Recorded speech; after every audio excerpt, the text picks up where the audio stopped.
Всім привіт! Сьогодні прийшов 6-й день, як я поставив ловушки на бобра. Приходжу, було все нормально пару днів. Сьогодні приходжу, дивлюся, одна ловушка затягнута, не попався. Є затягнута одна. Тут слідуюча воду потягнута. Ой.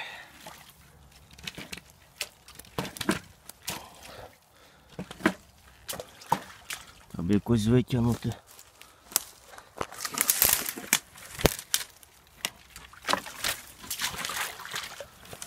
Не попався тут також. Там ще два тросика теж затягнутих. Йдемо подивимося. Тут все окей.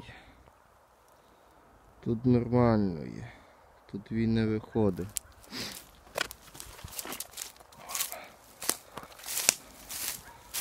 Тут дивлюся, також все окей.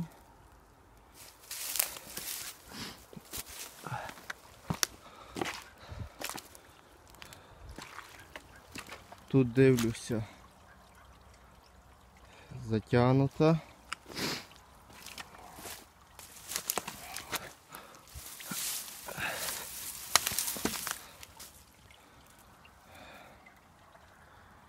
І там треба піти подивитися, що там. Там так натягнуто.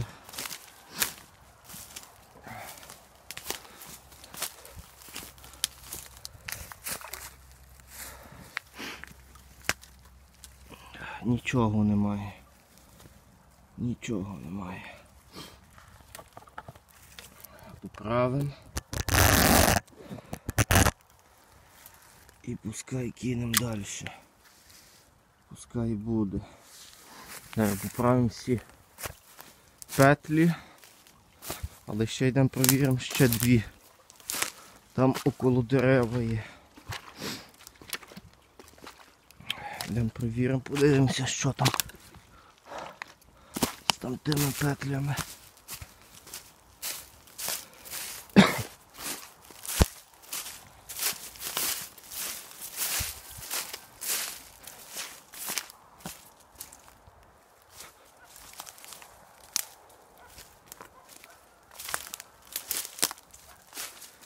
І ту петелька впала.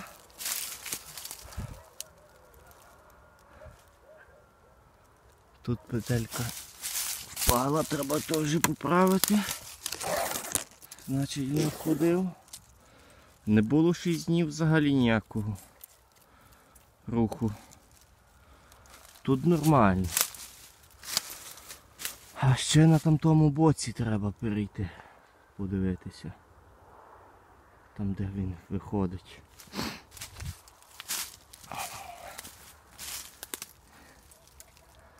Там щось я петельки не наблюдаю. Так, я тут поправив петельку. І незамітно. Тут два петелька є. І тут поправив. Я на слідуючий бік, ще там поправлю. Так, тут впала петелька. Її теж зараз поправлю. І так, я цю теж поправив петлю. Так, рахуйте, 6 днів я ходив, перевіряв. Взагалі ніякого сліду не було, всі петлі стояли. Так як я встановив їх. 6-й день сьогодні прийшов, то виходить 2 година дня. І дивлюся, петлі поскидувані. Значить він сюди ходив, бо тут так як річка дуже довга є, то я не знаю, то треба 100 петель ставити для нього, для цього бобра, щоб його зловити. Але час пройде, зловиться. Я думаю, що буде ще 3-я частина охота на бобра. Так, кому сподобалось відео, став лайк, пиши коментарі, може краще хтось знає, як ставити петлі на бобра. Чи виготовити собі треба капкани подивитися в інтернеті, так як я сварку маю, зварювати вмію. Певно, треба собі буде виготовити капкани і поставити ще капкани. Так що підписуйтеся на канал, кому сподобалось, став лайк. Всім пока!